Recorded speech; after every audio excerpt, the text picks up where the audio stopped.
Hello बच्चों, कैसे हैं आप लोग। आशा करता हूँ सभी स्वस्थ होंगे, पढ़ाई में एकदम व्यस्त होंगे। सो बेटा, आज हम पढ़ने वाले हैं क्लास 10th मैथमेटिक्स का चैप्टर 10 व्रत। ठीक है, हम इस वीडियो में चैप्टर 10 जो व्रत है उसकी प्रश्नावली 10 मतलब 1 यानी कि 10.1 को हम इस वीडियो में सॉल्व करेंगे। ठीक है, ये जो है तुम्हारी प्रश्नावली 10.1 है। ठीक है, इसमें कम से कम जो है आपको दिख रहे होंगे 4 क्वेश्चन हैं। इन चारों क्वेश्चंस को सॉल्व करेंगे, लेकिन इससे पहले हम इसका जो है कॉन्सेप्ट समझेंगे। मैंने आपको बताया था कि concept is the boss of every exercise of every chapter. कोई भी चैप्टर पढ़ो, सबसे पहले चैप्टर के बारे में जानो। हमारा चैप्टर क्या है? व्रत है। तो सबसे पहले हम जानेंगे कि व्रत होता क्या है। उसके बाद हमारी जो एक्सरसाइज में चीज़ें यूज़ होंगी, क्या क्या यूज़ होंगी, जैसे अप्रतिच्छेदी रेखा है, छेदक रेखा है, स्पर्श रेखा है। तो हम समझेंगे कि स्पर्श रेखा क्या होती है, छेदक रेखा क्या होती है, अप्रतिच्छेदी रेखा क्या होती है। सारी चीज़ें हम इस वीडियो में कवर करेंगे। ठीक है, तो वीडियो में लास्ट तक बनी रहिएगा और वीडियो पसंद आए तो लाइक जरूर कर दीजिएगा। ठीक है, क्योंकि बाद में आप भूल जाते हो। चलो स्टार्ट करते हैं। तो हम सबसे पहले समझते हैं कि व्रत क्या होता है। ठीक है, ये जो व्रत है ये आखिर होता क्या है। देखो यहाँ पर व्रत जो होता है एक गोल आकृति का होता है। कह सकते हो कि कोई भी ऐसी आकृति जो गोल हो, जो गोलाकार हो, उसे हम व्रत कहेंगे। ठीक, जैसे कि मैंने यहाँ पर एक सर्कल कर दिया। ठीक है, एक गोला ठीक खींच लिया। अच्छा, ये गोला है यानी कि एक व्रत है। ठीक, अच्छा ये व्रत है। अब व्रत के बारे में चीज़ों को जानो कि व्रत में क्या क्या होता है। देखो, व्रत में जो है एक होता है केंद्र। ठीक, ये क्या होता है बेटा? ये होता है केंद्र। केंद्र सबसे बीच में होता है, इसे हम कहते हैं केंद्र। इंग्लिश में कहते हैं इसे सेंटर। ठीक, CENTRE। ठीक है, इसे कहते हैं सेंटर। अच्छा, इसके बाद जो तुमको ये दिख रही है, मैं तुमको यहाँ पर समझा रहा हूँ। देखो यहाँ से ये जो तुमको बाउंडेशन दिख रही है, जो मैं रेड कलर से कर रहा हूँ, ये जो तुमको दिख रही है ना, ये बाउंडेशन, ये क्या है? इसे हम कहते हैं बेटा परिधि। क्या कहते हैं? इसे कहते हैं हम परिधि। परिधि को हो या दूसरा नाम इसका होता है परिमाप। ठीक, इसे हम परिधि या परिमाप कहते हैं। कोई तुमसे कह दे कि ये क्या है, तो तुम कह सकते हो परिधि है, या दूसरा नाम इसका परिमाप भी है। ठीक है, ये परिधि या परिमाप है। ठीक, अच्छा इसी का मैंने क्या कर दिया, इसी केंद्र से मैंने क्या किया, इस वाले केंद्र से वृत्त की ये परिधि है। ठीक है, वृत्त के केंद्र से वृत्त की परिधि तक एक मैंने रेखा खींच दी ऐसे करके।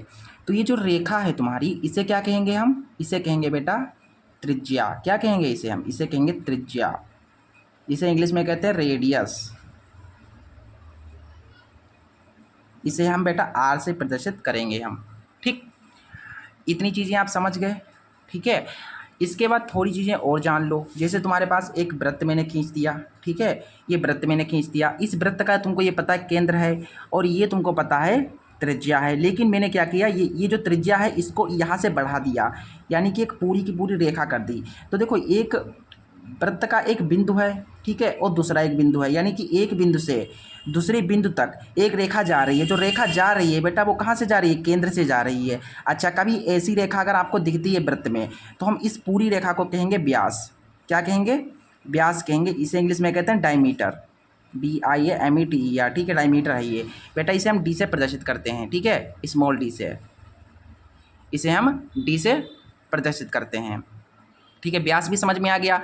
अच्छा, अगर तुमसे कोई कह दे कि अगर वृत्त की मान लो त्रिज्या, देखो यहाँ से, देखो मैंने क्या किया, एक वृत्त है। ठीक है, वृत्त का केंद्र है वृत्त।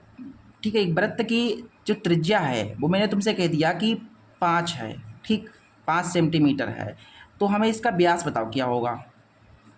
मैंने कह दिया कि एक वृत्त है भाई, वृत्त की त्रिज्या 5 सेंटीमीटर है, तो व्यास क्या होगा? देखो याद रखिएगा, व्यास जो होता है वो त्रिज्या का दोगुना होता है। तुम यहाँ से समझ लो, इस वाले को समझ लो। देखो यहाँ से यहाँ तक, यहाँ से यहाँ तक तुमको पता है ये त्रिज्या आर है। ठीक, और यहाँ से यहाँ तक ये भी आर ही है, यानी कि इस आर को और इस आर को जोड़ देंगे ना, तभी तो हमको व्यास मिलेगा। यानी कि जो व्यास तुम्हारा निकलेगा वो कैसे निकलेगा? व्यास यहाँ से देखो, ये आर है और प्लस आर। ठीक है, तो व्यास तुम्हारा आर प्लस आर है, तो यहाँ से तुम्हारा एक फार्मूला बन गया है व्यास निकालने का, 2r। तो यहाँ से तुमने क्या सीखा? यहाँ से तुमने सीखा जो व्यास है वो त्रिज्या का कितना गुना होता है? 2 गुना होता है। तो त्रिज्या का 2 गुना कर दोगे तो व्यास निकल आएगा। जैसे यहाँ पर त्रिज्या भी 5 है, तो 5 का 2 गुना कर दो तो व्यास निकल आएगा। तो व्यास कितना हो जाएगा? 5 का 2 गुना कर दो तो तुम्हारा जो व्यास आएगा वो हो जाएगा 10 सेंटीमीटर। ठीक, ये चीज़ें हैं। मैं तुमको ये समझाने की कोशिश कर रहा हूँ कि जो व्यास होता है वो त्रिज्या का दोगुना होता है। ठीक, चलो अब हम समझते हैं इसमें स्पर्श रेखा, छेदक रेखा, अप्रतिच्छेदी रेखा। ठीक, चलो यहाँ पर सबसे पहले हम समझते हैं स्पर्श रेखा। स्पर्श रेखा और अप्रतिच्छेदी रेखा। देखो यहाँ पर, यहाँ से देखो, पहले देखो अप्रतिच्छेदी रेखा क्या होती है। तो मैंने क्या किया, यहाँ पर एक वृत्त खींचा। ठीक है, एक मैंने क्या किया, यहाँ पर एक वृत्त मैंने खींच लिया ऐसे करके। ठीक, ये वृत्त है, तुमको पता है। इस वृत्त के, ठीक है, इस वृत्त के आसपास मैंने एक ऐसी रेखा खींची जो इस वृत्त को टच नहीं कर रही है। जैसे कि मैंने यहाँ पर एक रेखा खींच दी। ये जो रेखा है तुम्हारी, ये जो बेटा रेखा है, इस वृत्त को बताओ टच कर रही है? नहीं टच कर रही है, किसी बिंदु पर टच नहीं कर रही है। जब कोई रेखा वृत्त को टच नहीं करती है तब हम उसे कहते हैं अप्रतिच्छेदी रेखा। ठीक है, तो ये जो टच नहीं कर रही है भाई, टच नहीं कर रही है तो क्या होगी? अप्रतिच्छेदी रेखा होगी, अप्रतिच्छेदी रेखा। ठीक, जब कोई रेखा वृत्त को टच नहीं करती है तब हम उसे कहते हैं अप्रतिच्छेदी रेखा। अब समझो स्पर्श रेखा। तो एक मैंने वृत्त खींचा भाई यहाँ पर। ठीक, इस वृत्त को स्पर्श करती हुई एक रेखा खींचती। तो मैंने क्या किया, एक रेखा खींची, लेकिन जो रेखा है वो इस वृत्त को क्या कर रही है? स्पर्श कर रही है। तो देखो, ये जो रेखा है इसको स्पर्श कर रही है नहीं कर रही है? बताओ, ये तुम्हारी जो रेखा है बेटा, ये रेखा इसको यहाँ पर स्पर्श कर रही है। यानी कि जो जब देखो यहाँ पर, जब कोई रेखा वृत्त को स्पर्श करेगी तब उसे क्या बोलेंगे? स्पर्श रेखा बोलेंगे। ठीक है, तो इसे बोल देंगे स्पर्श रेखा। ठीक, जिस बिंदु पर स्पर्श किया है उसे हम कहते हैं स्पर्श बिंदु। ठीक, स्पर्श बिंदु। ठीक, स्पर्श बिंदु समझ गए? जिस बिंदु पर स्पर्श रेखा ने स्पर्श किया है उसे हम कहते हैं स्पर्श बिंदु। ठीक, उसके बाद आती है छेदक रेखा। तो छेदक रेखा को समझ जाओ। देखो यहाँ से छेदक रेखा है ना तुम्हारी, तो छेदक रेखा क्या होगी? इसके नाम से तुम समझ जाओ क्या हो सकती है छेदक रेखा। एक वृत्त है तुम्हारा।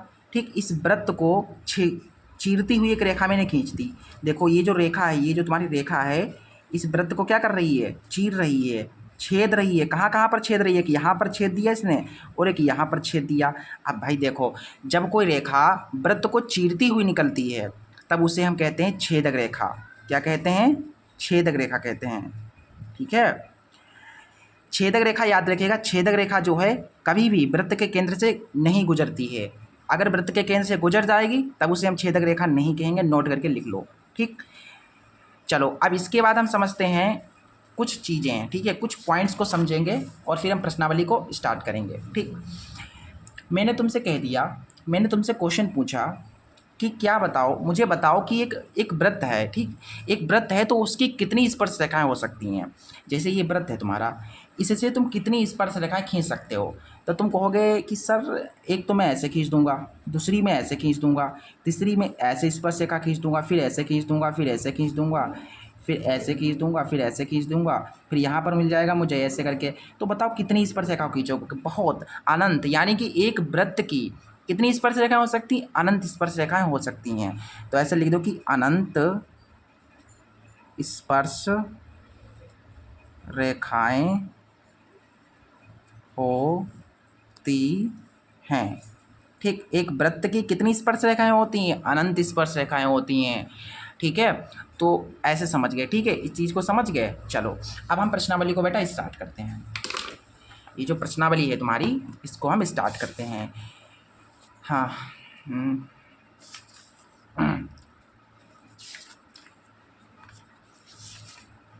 ठीक, यहाँ पर तुम्हारी जो है एक थ्योरम है, पहले थ्योरम को समझ जाओ। ठीक है, यहाँ पर एक तुम्हारी थ्योरम है, प्रमेय। ठीक है, एक प्रमेय है 10.1, इसका बहुत ज़्यादा यूज़ होगा। ठीक, इस चैप्टर में केवल 2 प्रमेय आपको पढ़नी है। कितनी प्रमेय? 2 प्रमेय। एक प्रमेय 10.1 और दूसरी आगे जब आप प्रश्नावली पढ़ेंगे तो उससे पहले आप प्रमेय 10.2 पढ़ेंगे। सबसे पहले समझ लो कि प्रमेय 10.1 क्या है। ठीक, तो यहाँ पर ये कह रही है कि वृत्त के किसी बिंदु पर स्पर्श रेखा स्पर्श बिंदु से जाने वाली त्रिज्या पर लंब होती है। क्या होती है? लंब होती है। जो त्रिज्या है वो क्या होती है? लंब होती है। तो ये देखो तुम्हारी यहाँ पर इन्होंने समझाया भी है, इसको मैं जो है कॉपी पेन से मैं समझा देता हूँ आपको, ठीक है। ये प्रमेय जो 10.1 है इसे समझ लो पहले बढ़िया करके। प्रमेय 10.1 ध्यान से समझिएगा, ठीक है। ये बहुत इंपॉर्टेंट प्रमेय है। तो यहाँ से मैं क्या करता हूँ, एक वृत्त में ले लेता हूँ भाई। क्या करता हूँ? एक वृत्त में ले लेता हूँ, ठीक। और एक मैंने इसकी स्पर्श रेखा खींच दी ऐसे करके, ठीक। इसका तुमको पता है क्या होगा? एक केंद्र होगा और यहाँ से यहाँ तक एक त्रिज्या मैंने मिला दी इस स्पर्श बिंदु से। देखो ये स्पर्श रेखा है, इसका स्पर्श बिंदु है। स्पर्श बिंदु से केंद्र तक हमने एक रेखा मिला दी, तो इसे हम क्या कहते हैं बेटा? त्रिज्या ही तो कहते हैं इसे त्रिज्या कहेंगे ना। अच्छा, तो इनका कहना ये है कि प्रमेय 10.1 ये कहती है कि जो त्रिज्या है, जो ये त्रिज्या है वो स्पर्श बिंदु पर क्या होती है? लंबवत होती है, यानी कि लंब होती है कि नहीं? तो क्या कहती है प्रमेय 10.1? कहती है कि त्रिज्या स्पर्श बिंदु पर लंब होती है, ठीक। ये तुम्हारी प्रमेय 10.1 कहती है, बहुत आसान है, ठीक। ये जो त्रिज्या है ये स्पर्श बिंदु पर क्या है? लंब है। अच्छा, लंब है तो कितने डिग्री का कोण बनेगा? 90 डिग्री का कोण बनेगा, यानी कि यहाँ पर भी 90 होगा और इस साइड भी 90 होगा। अगर चाहो तो इसको ऐसे करके मिला सकते हो, डॉट डॉट करके ऐसे करके। देखो ये तुम्हारा बन जाएगा इधर एक ओ मान लो, इसे ए मान लो, इसको बी मान लो। देखो बन गया एक ओ ए बी त्रिभुज बन गया। क्या है? ये समकोण त्रिभुज है। ऐसे करके इसको भी मिला सकते हो।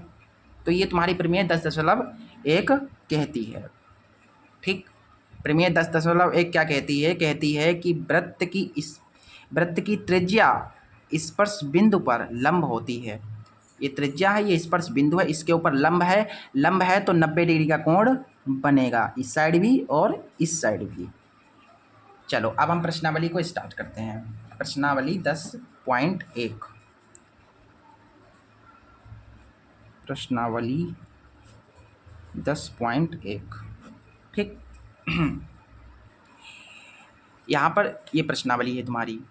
पहला क्वेश्चन है, कह रहा है कि एक वृत्त की कितनी स्पर्श रेखाएं हो सकती हैं? बताओ। ये तो मैंने शुरुआत में ही जब मैंने आपको कॉन्सेप्ट समझाया तो बताया था कि एक वृत्त की कितनी स्पर्श रेखाएं हो सकती हैं? कितनी हो सकती हैं? अनंत हो सकती हैं, ठीक। तो इसका आंसर क्या हो जाएगा? अनंत, ठीक। एक वृत्त की अनंत स्पर्श रेखाएं हो सकती हैं। क्वेश्चन नंबर दूसरा देखो, कह रहा है कि रिक्त स्थानों की पूर्ति कीजिए। हमें रिक्त स्थानों को भरना है, ठीक। चलो भरते हैं। मैंने जो कॉन्सेप्ट समझाया है उसका यूज़ करके ये सवाल आपसे आराम से बन जाएंगे। क्वेश्चन कह रहा है कि किसी वृत्त की स्पर्श रेखा उसे बिंदुओं पर प्रतिच्छेद करती है। बताओ भाई, स्पर्श रेखा जो है वृत्त को कितने बिंदु पर प्रतिच्छेद करेगी? बताओ। स्पर्श रेखा जो है वो एक ही बिंदु पर तो जो है प्रतिच्छेद करेगी। देखो जैसे यहाँ पर एक स्पर्श रेखा इन्होंने खींची तो इसने कितने बिंदु पर प्रतिच्छेद किया? एक बिंदु पर, ठीक। तो कितने बिंदु पर प्रतिच्छेद करेगी भाई? एक बिंदु पर प्रतिच्छेद करेगी। स्पर्श रेखा उसे एक बिंदु पर प्रतिच्छेद करेगी। इसके बाद दूसरा इसका देखो, दूसरा क्वेश्चन है, कह रहा है कि वृत्त को दो बिंदुओं पर प्रतिच्छेद करने वाली रेखा को कहते हैं। दो बिंदुओं पर प्रतिच्छेद करने वाली रेखा को क्या कहते हैं? छेदक रेखा कहते हैं।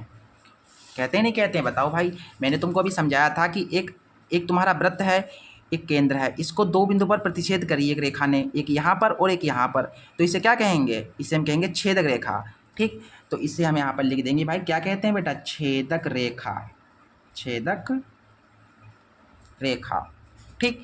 इसके बाद इसका नेक्स्ट क्वेश्चन देखो, एक वृत्त की समांतर स्पर्श रेखाएं हो सकती हैं। बताओ एक वृत्त की कितनी समांतर रेखाएं हो सकती हैं? समांतर स्पर्श रेखाएं। तो देखो एक तुम्हारा वृत्त है, ठीक। एक वृत्त तुमने बना लिया, इसकी कितनी समांतर स्पर्श रेखा हो सकती हैं? देखो एक ऐसे हो जाएगी और एक ऐसे, यानी कि दो हो सकती हैं, एक इधर और एक इधर। अगर तुम इस साइड करना चाहो तो इस साइड भी कर सकते हो, लेकिन केवल कितनी हो सकती हैं? दो हो सकती हैं, एक ये और एक ये, यानी कि दो तुम्हारी स्पर्श रेखाएं हो सकती हैं, ठीक। इसके बाद देखो कह रहा है कि इस वृत्त तथा उसकी स्पर्श रेखा के उभयनिष्ठ बिंदु को क्या कहते हैं। एक वृत्त है, ठीक, एक वृत्त है और स्पर्श रेखा है, तो भाई वृत्त बना लो, एक स्पर्श रेखा इसकी बना दी मैंने यहाँ पर, तो इसके बिंदु को क्या कहते हैं, इसे कहते हैं स्पर्श बिंदु। स्पर्श बिंदु, तो यहाँ से तुम ऐसा करके लिख दो कि स्पर्श बिंदु कहते हैं, स्पर्श बिंदु। ठीक, ये तुम्हारे क्वेश्चन आराम से बन गए। चलो इसके बाद इसका नेक्स्ट क्वेश्चन देखो, क्वेश्चन नंबर 3 ध्यान से देखिएगा, इंपॉर्टेंट है क्वेश्चन नंबर 3 जो है इंपॉर्टेंट है, टिक लगा लीजिए। क्वेश्चन कह रहा है कि 5 सेंटीमीटर त्रिज्या वाले एक वृत्त के बिंदु P पर स्पर्श रेखा PQ केंद्र O से जाने वाली एक रेखा से बिंदु Q पर इस प्रकार मिलती है कि OQ 12 सेंटीमीटर है, तो तुम्हें PQ की लंबाई बतानी है। 5 सेंटीमीटर त्रिज्या का एक वृत्त है। चलो इस क्वेश्चन को देखते हैं, क्वेश्चन लाजवाब है, बढ़िया क्वेश्चन है। देखो यहाँ पर क्वेश्चन नंबर 3, देखो यहाँ पर जो जो बताया गया वो करो पहले तो, ठीक। इसमें कहा गया है कि 5 सेंटीमीटर त्रिज्या का एक वृत्त है, तो 5 सेंटीमीटर त्रिज्या का एक वृत्त बना लो ऐसे करके, ठीक। ये वृत्त है तुम्हारा, इसकी त्रिज्या कितनी है, 5 सेंटीमीटर है ऐसे करके, ठीक। 5 सेंटीमीटर त्रिज्या का एक वृत्त बन गया। उसके बाद कि बिंदु P पर स्पर्श करती, बिंदु P पर स्पर्श रेखा, बिंदु P पर स्पर्श रेखा PQ केंद्र O, केंद्र जो यहाँ पर है इसको O कहेंगे, से जाने वाली एक रेखा से बिंदु Q पर इस प्रकार मिलती है। यानी कि यहाँ से एक स्पर्श रेखा जा रही है, यहाँ से ना एक स्पर्श रेखा ऐसे करके जा रही है, ऐसे करके ये जो स्पर्श रेखा जा रही है वो कहाँ पर मिलती है, Q पर मिल जाती है। कहाँ पर मिल जाती है, Q पर मिलती है। बिंदु P पर स्पर्श रेखा है, अच्छा बिंदु P पर स्पर्श रेखा ऐसे करके है, ठीक है। तो तुमको क्या क्या क्या दिया गया है, इसमें दिया गया है तुम्हें OQ, इसको इससे मिला दो ऐसे करके, इसको इससे मिला दो, क्या दिया गया है, OQ दिया गया है 12 सेंटीमीटर। OQ जो दिया गया है वो दिया गया है 12 सेंटीमीटर, OQ यानी ये तुम्हारा है 12 सेंटीमीटर, ठीक। तो PQ की लंबाई बतानी है हमें। क्वेश्चन समझ में आ गया, क्वेश्चन समझ में आ गया नहीं आ गया। इसमें कहा गया था 5 सेंटीमीटर त्रिज्या का एक वृत्त, तो मैंने 5 सेंटीमीटर त्रिज्या का एक वृत्त बना लिया। फिर केंद्र O है तो केंद्र, इसको नाम जो केंद्र है उसको O नाम दे दिया। फिर Q पर मिलती है एक जो स्पर्श रेखा है वो Q पर मिल रही, तो स्पर्श रेखा खींची, ये Q पर मिल रही है, ठीक है। और बिंदु P पर स्पर्श रेखा, तो यहाँ पर मैंने स्पर्श रेखा खींची फिर मिला दिया, ठीक। और दे रखा था OQ 12 सेंटीमीटर, ये OQ जो है ये 12 सेंटीमीटर है, तो मैं PQ की लंबाई निकालनी है, PQ की लंबाई निकालनी है, ठीक। चलो इस क्वेश्चन को करते हैं अब हम। देखो यहाँ पर कैसे करेंगे सबसे पहले तुम यहाँ पर प्रमेय लगाओगे 10.1, प्रमेय 10.1 से हल डाल दो ऐसे करके, फिर करो फटाफट। प्रमेय 10.1 कहती है कि वृत्त की त्रिज्या स्पर्श बिंदु पर लंबवत होती है, यानी कि जो त्रिज्या है यहाँ पर कितने डिग्री का कोण बनाएगी, 90 डिग्री का कोण बनाएगी। यानी कि जो कोण P होगा वो कितना होगा, 90 डिग्री होगा, ठीक, ऐसे करके, ठीक। चलो यहाँ पर तुमको पता है कि ये जो है एक समकोण त्रिभुज है, ठीक है। समकोण त्रिभुज में तुमको एक आधार पता है और एक कर्ण पता है, और तुमको लंब निकालना है, तो पाइथागोरस प्रमेय यहाँ पर लगा सकते हो, आराम से निकाल सकते हो फिर तुम, ठीक। तो यहाँ से तुम पाइथागोरस लगाओगे फिर काम हो जाएगा। पाइथागोरस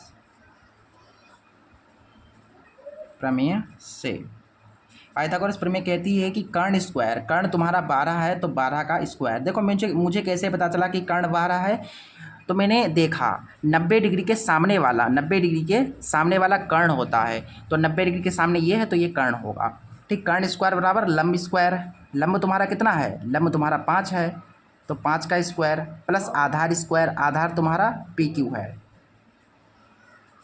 ठीक। अब यहाँ से इसको सोल्व कर देखो, 12 बराबर हम 144 हो जाएंगे, और 5 25 हो जाएगा, और प्लस PQ का स्क्वायर है, 25 प्लस का तो इधर आएगा माइनस का हो जाएगा, PQ का स्क्वायर बचा।